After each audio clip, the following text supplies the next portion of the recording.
Hello and welcome to yet another episode of Mort's Miniatures Vlog. This video is going to be one of those stuff what I got videos because I got some stuff yesterday and some of it, well actually I think all of it, is rather interesting. So, my day began at work and I was at work and I finished work. And after work I went to a charity shop where I picked up a board game called Forbidden Island for £3.50. This board game is for ages 10 plus. It's supposed to take about 30 minutes to play. It's for 2 to 4 players. It's made by Gamewright and has a copyright of 2010 and various other bits of information I am reading off the back of the tin it came in. Tin, not box.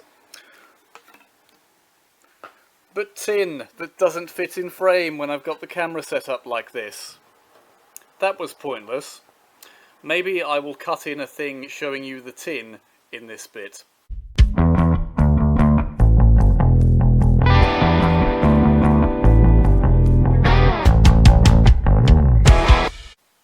Editing is a thing I can do. Yeah, well, let's put the paint pot that props that up back. What colour do I use? Vomit brown. There you go, classic that. Right, so yes, I got this board game for rather cheap. I'm not sure if it's all there and if I will ever get round to playing it, but the reason I got it was it had some nice things in it.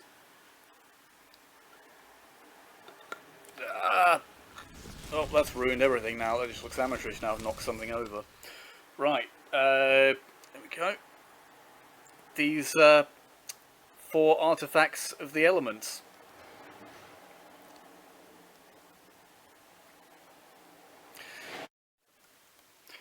Yes, I know what you're thinking. An adventure game where you collect 4 items, each belonging to each of the 4 elements. That sounds original. Right. Yeah, so this is the whole reason I bought the board game.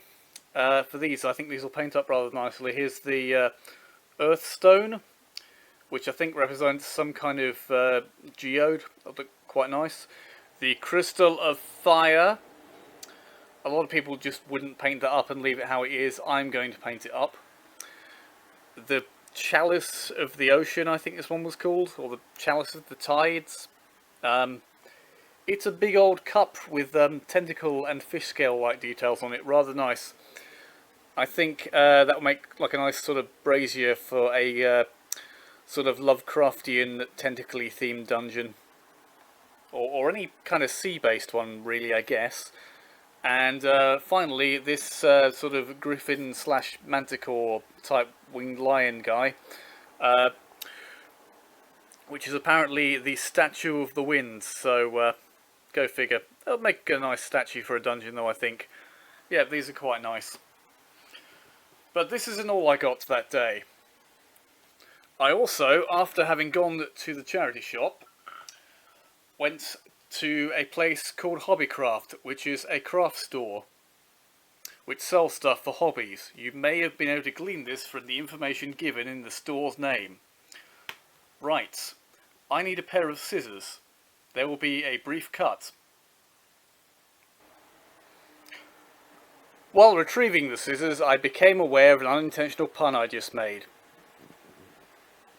Anyway, yes, scissors will be needed to open things, because this is secretly an unboxing video. Well, a taking things out of packet video, right. So, tell you what, let's move the sign away. You know what you're watching. A man do awkward things and clumsily in front of a camera and forget to say the things he needs to say. There we go. Right, so these were in Hobbycraft. These are intended as sort of wreaths for Christmas card and Christmas decorations, but I think with the right colours painted on them, these would be quite nice for portals and sort of fire and lightning type markers, or various things like that. They're interesting. They don't look like leaves really. I think painted up nicely these could be interesting things. I've got quite a few of them. So some of them have been painted green and brownish red. Don't know why they came like that. Laser cut wood. Some of them are completely unpainted. Some of them painted on one side. And yeah, but I think that painted blue or red or whatever colour you want to do for an energy type effect could be interesting. So I've got those for that. And I also discovered things don't fit into frame. Right, these are things that don't fit into frame. I was hoping the name of the product would fit. There we go. Yeah. Pukt. A word that I've yet to learn how to pronounce, pods. And these things look like tiny little pumpkins. Look at that. Got quite a few of these as well, so what am I going to do with them? Well, for a while now, I've been planning to make a sort of farm produce type thing for a market, or perhaps even some actual sort of farm growing bits, and pumpkins would be quite nice for that, I think. These are a good scale. Let's grab a nearby figure. There we go. Okay, yeah, they're big, but it's you know, it's fantasy. You expect things to be of a slightly exaggerated size. Yeah, painted up, these will make brilliant little pumpkins. So yeah, I'm going to make a sort of pumpkin farm, pumpkin patch type thing with these. Possibly a market stall with some fruit on, or vegetables, as in fact these are. And the thing that occurred to me, because I've got so many of them, is I might make a goblin catapult that launches pumpkins, possibly with magical effects. Because I've got so many of these things, but they are really nice, and I'd never heard that these things exist before. So if you've got a Hobbycraft store near you and you want pumpkins, yeah, see if you can. Look, it looks exactly like a pumpkin.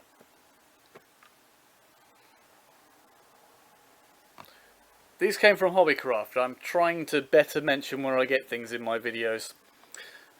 So yeah, that's some more stuff I got. So yeah, sort of stuff inspired by Fable, and particularly the first Overlord game that will be made using these.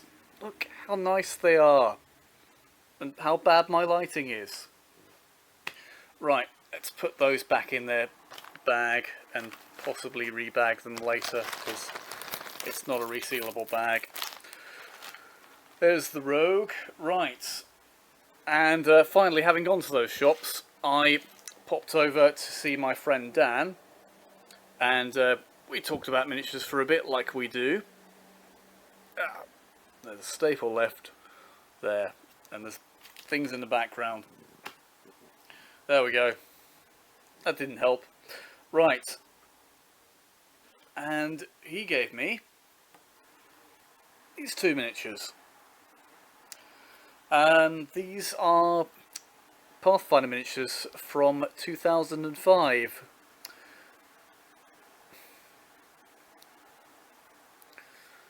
And they're rather nice. This is a Drow Gateway, I believe. But I'm going to paint it up to look like the Oblivion portals in the game Oblivion, in which portals to Oblivion open. Oblivion. Yep, might do a sort of frame here showing you what they look like.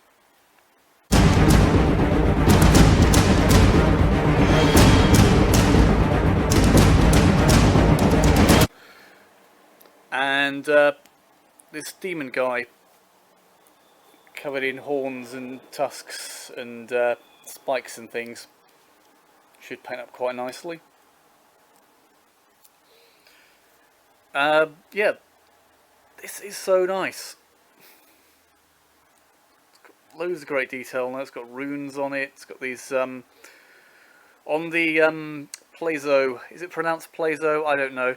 On their website, where I found that this is a drow gate or a drow door or something. These bits in here are painted up like teeth, and the outside like stone, but I'll be painting them up like little orange flames, and the frame is metal.